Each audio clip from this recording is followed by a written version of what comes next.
2025 সালের 4 এপ্রিল থাইল্যান্ডের শাংরি-লা হোটেলে অনুষ্ঠিত হলো এক যুগান্তকারী বৈঠক।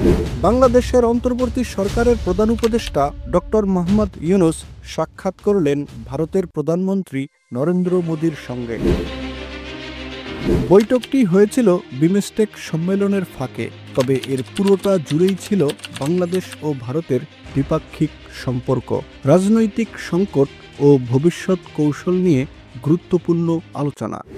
2024 সালের আগস্ট বাংলাদেশের রাজনৈতিক ইতিহাসে এক কালো অধ্যায়। ক্ষমতা হারিয়ে দেশ ছাড়লেন দীর্ঘ সময়ের শাসক শেখ হাসিনা, আশ্রয় নিলেন ভারত। অথচ দেশে ঝরেছে রক্ত, পুড়েছে শহর, নিখোঁজ হয়েছে মানুষ। আর এখন সেই সব ঘটনার পর বাংলাদেশ চায় বিচার, চায় জবাব। প্রধান উপদেষ্টা ডক্টর মোহাম্মদ ইউনূস সরাসরি মোদির কাছে জানতে চান বিতাড়িত সাবেক প্রধানমন্ত্রী শেখ হাসিনাকে বাংলাদেশের কাছে প্রত্যাবর্তনের আবেদনের বিষয়টির বর্তমান অবস্থা কি। তিনি অভিযোগ করেন, শেখ হাসিনা ভারতীয় মাটিতে বসে বাংলাদেশের অস্থিরতা আরও উস্কে দিচ্ছে এবং ভারতের দেওয়া অতিথি আপ্যায়নের অপব্যবহারও করছে। প্রধান উপদেষ্টা আরও বিভিন্ন প্রসঙ্গ নিয়ে কথা বলেন। তিনি জাতিসংঘের মানবাধিকার বিষয় দপ্তরের একটি প্রতিবেদনও তুলে ধরেন। তিনি 2024 সালের 15 আগস্ট থেকে 5 আগস্ট পর্যন্ত বাংলাদেশে নিরাপত্তা বাহিনী ও আওয়ামী লীগ কর্মীদের হাতে ব্যাপক মানবাধিকার লঙ্ঘনের ঘটনা ঘটেছে। এই প্রতিবেদনে বলা হয়েছে প্রায় 1400 জন নিহত হন, যাদের 13%ই শিশু।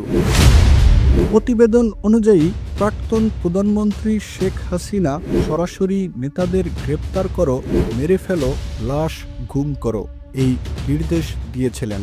অধ্যাপক ডক্টর মোহাম্মদ ইউনূস আবারও ভারতের সঙ্গে গঙ্গার পানি চুক্তি নবায়নের অনুরোধ করেন এবং তিস্তা পানি বন্টন চুক্তি দ্রুত সম্পূর্ণ করার আহ্বান জানান। তার উক্তি, আমরা সম্পর্ককে সঠিক পথে ফিরিয়ে আনতে চাই, যা দুই দেশের জনগণের জন্যই লাভজনক হবে। বিমস্টেকের চেয়ারম্যান হিসেবে দায়িত্ব নেওয়ার পর প্রথমবারের মতো ভারতের প্রধানমন্ত্রীর সঙ্গে সরাসরি সাক্ষাৎ করলেন ডক্টর মোহাম্মদ ইউনূস। এখন একটি প্রশ্ন হয়তো আসতে পারে, বিমস্টেক কি?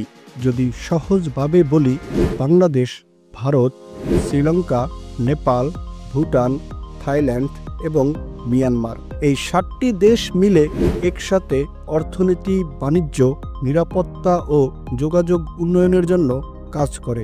একটা উদাহরণ দেওয়া যায়, যেমন ইউরোপে আছে ইইউ অর্থাৎ ইউরোপিয়ান ইউনিয়ন, যেখানে দেশগুলো একসাথে বাণিজ্য করে। ঠিক তেমনি বাংলা ভাষায় বিমস্টেক মানে হলো বঙ্গোপসাগর কেন্দ্রিক এক ধরনের বন্ধুজোট। অধ্যাপক ইউনূস ভারতের প্রতি বিমস্টেক মুক্ত বাণিজ্য চুক্তিকে সমর্থনের আহ্বান।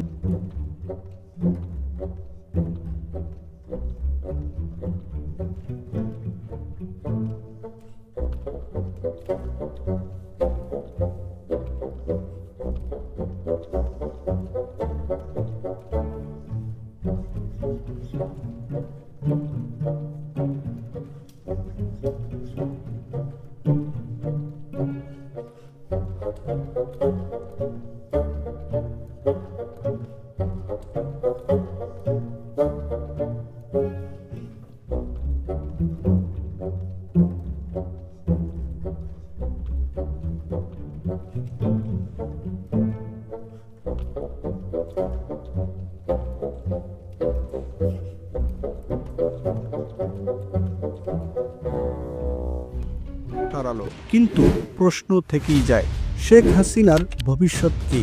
ভারত কি সত্যি বাংলাদেশকে তাদের প্রাক্তন প্রধানমন্ত্রীর বিরুদ্ধে সহায়তা করবে? আর বিমস্টেক কি এক নতুন আঞ্চলিক শক্তি হিসেবে আবির্ভূত হতে পারে? কমেন্ট করে জানিয়ে দিন আপনার মতামত। ভিডিওটি যদি ভালো লাগে লাইক করুন এবং আমাদের চ্যানেলে নতুন হলে চ্যানেলটি সাবস্ক্রাইব করে আমাদের সঙ্গেই থাকুন। ধন্যবাদ। দেখা হবে পরবর্তী আরও একটি নতুন ভিডিওতে।